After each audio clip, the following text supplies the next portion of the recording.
Rev up your engines!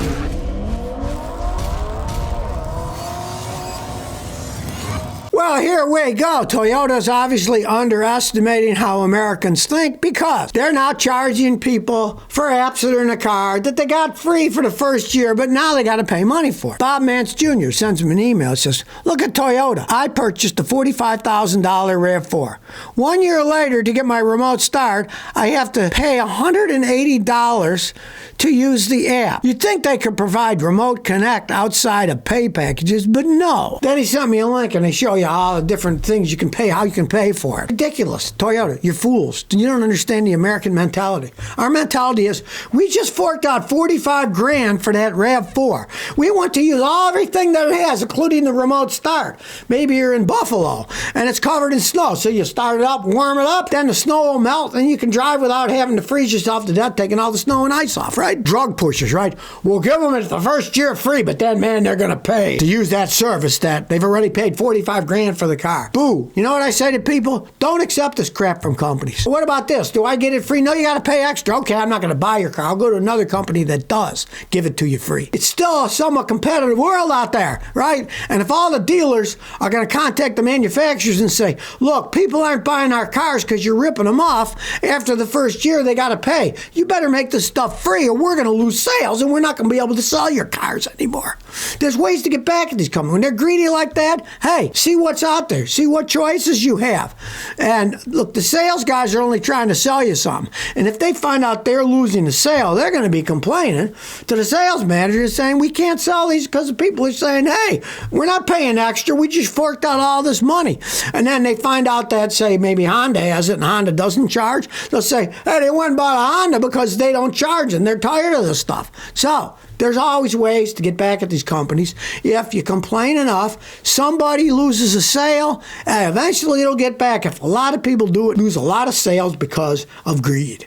That's how you stop it. Because if you accept it, they'll just keep doing it more and more and more. Well, soon the 2026 RAV4s will be out, and they're finally doing a remodeling of it. They haven't done it in a while, right? Well, last year, for the first time, RAV4s outsold the F-150s in the United States. This is the biggest selling vehicle in the United States. So, they're doing something right, but they want to keep it up, putting some upgrades in the RAV4. For the biggest selling vehicle, they're telling you something. Everybody wants SUVs, right? But they don't all want these super gigantic ones. You know, the RAV4 is a decent size, not too big, not too small, and people are buying them like hotcakes. Whether you want to get one that's a hybrid that gets insane 50-something miles a gallon, or a non-hybrid that still gets in the high 30s, people want something that doesn't break down. And thank goodness for Toyota, they haven't really had problems with the RAV4s. They're smart enough that they give a bigger choice in these RAV4s. Now, you can get a RAV4 with a turbo, but that's not their biggest seller. You're doing the right thing on the RAV4. Don't give people a lack of choice. Don't say, well, they're all going to be this. They're all going to have turbos, or they're all going to be hybrids. Give people a choice. Or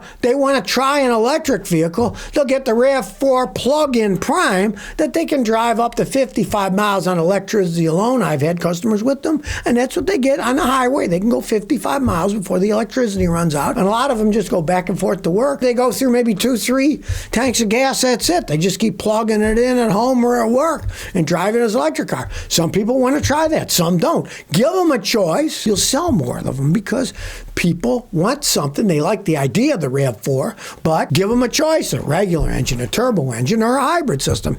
To me, it only makes sense. People like having a choice. And if you lose sales because, well, we really like your RAV4, but we're not going to buy a hybrid. They're too complicated. None of our mechanics know how to work on them. Sell them a regular one. Well, with the price of luxury SUVs so high, many people are going to buy used ones. I got a lot of customers who buy used ones. But do you want to be stuck with an endless money pit? No. So here's some that can be excellent because their maintenance isn't all that bad and they can last a long time. Numero uno is the 2008 to 2021 Toyota Land Cruiser. Those V8 engines, they can last forever. Yeah, they're gas hogs, but any luxury SUV is a gas hog. It doesn't matter which one you buy. They're all gas hogs, right? The Land Cruisers, they can run forever. Now, the new ones are a completely different vehicle. I believe they all only come with a Turbo 4. I wouldn't touch it with a 10-foot pole. But the old V8 ones used, yes. Another one is the 2018 to 2020 Acura MDX. They're excellent vehicles. vehicles. Now, they don't have V8s, but they've got good enough V6, and their maintenance isn't that bad. They're pretty well made. And another good one is the 2013 to 2015 Lexus RX. They're excellent vehicles. If they're maintained, when you maintain them, they're not that expensive to maintain because they're Toyotas, right? But I do have to laugh my rear end off. I was reading an article that said this 10 best luxury SUVs you can buy where you don't have to worry about maintenance. And it was by this thing called Car Buzz. Now, I don't know if these people are fools or they're being paid off, but in this list, they included Porsche and Audi SUVs. Now, anybody who knows about Porsches and Audis, they are some of the most expensive vehicles to maintain and repair, and as they get older, they break down more than the Toyotas and the Hondas and Acuras do, right? This is why I'm here to help people out. I get almost insanely frustrated when I see these articles being put out by places like Car Buzz that say that Porsche and Audis are great luxury SUVs to buy because they're low maintenance. That is the biggest crock of baloney that I have seen in years. And yet these people espouse this stuff out, and I'm sure people read it and think, oh, well, these guys said the Audis and the Porsches, they're low maintenance. They're not low maintenance people. That's the biggest crock of baloney. This is why I'm here to help people out, to tell you the truth, and not let you get bamboozled by these swine on the internet who make up these stories about the most expensive vehicles, especially the Porsches, to maintain and saying, oh, they're low maintenance, buy a used one. No, don't. Believe me, they're horrible cars to buy and maintain. Why do you think the resale value of those Porsches is so low? Because they cost so much money to maintain, and then when they start breaking down, forget the maintenance, the repairs are even worse. Well, Toyota's all-solid-state EV battery plant just got a big lift from Japan's oil giant, which has invested money into it. Japan oil giant Idemitsu Kosan is building a new plant to make large-scale lithium sulfate batteries, which are solid-state batteries. They are starting to build this factory to make them. Now, I'm not a fan of battery electric cars as they stand today, but this supposed solid-state battery factory aims to go online 3 years from now that they think the factory will be up and running building these things. And yeah, if they do build solid-state batteries, they still have lithium. They're expensive to make. But the solid-state thing is a radical change. There's no liquid. They don't start on fire as easily. They'll be easier to recharge. The hot and the cold weather won't affect them so much because the solids aren't affected as much as liquids are. So it's a big deal. But still, even with their partner, the big oil giant, Toyota's not going to be having these things even manufactured. So, like I say, wait on battery electric cars. Maybe the infrastructure will be built up. I don't know. Here in the United States, they seem to be tearing the infrastructure down, not building it up for electric cars, so who knows? But you don't put the cart in front of the horse. You should really have an infrastructure and then have the vehicles, not have the vehicles and wait for the infrastructure. That's one of the reasons that Henry Ford, originally, his cars would run on alcohol or gasoline. But when they found all that oil reserves in Texas a long time ago, then oil got cheap. Then people realized, okay, gasoline is a great fuel supply. We got tons of it. They gave up with alcohol cars, and they went to making gasoline cars. Henry Ford's early cars could run on alcohol or gasoline. Then the later ones only ran on gasoline because there was the infrastructure. Then he built the cars to follow it. So don't think about building all these electric cars until there's an infrastructure, or it wouldn't make any sense. Bureaucrats are taking over everything. But here is one that I just read that's fascinating. There's a new electrical code, and it could doom most people how they charge their EVs at home. Now, they have ground fault interrupters. You know, like you go into your bathroom right here, and you're going to plug something in the bathroom. We've got one of those ground faults. I got that little red button. You push it, click to make sure that it's working right so you don't electrocute yourself. Well, that's fine if you got an electric shaver, electric toothbrush, whatever, if it plugs into the wall. When you're charging your car, you're using a tremendously larger amount of amperage of power than you are when you're brushing your teeth. right? This new rule that they got to have breakers on that. They're saying those breakers have to be at your fuse panel inside the house somewhere. And the problem with it is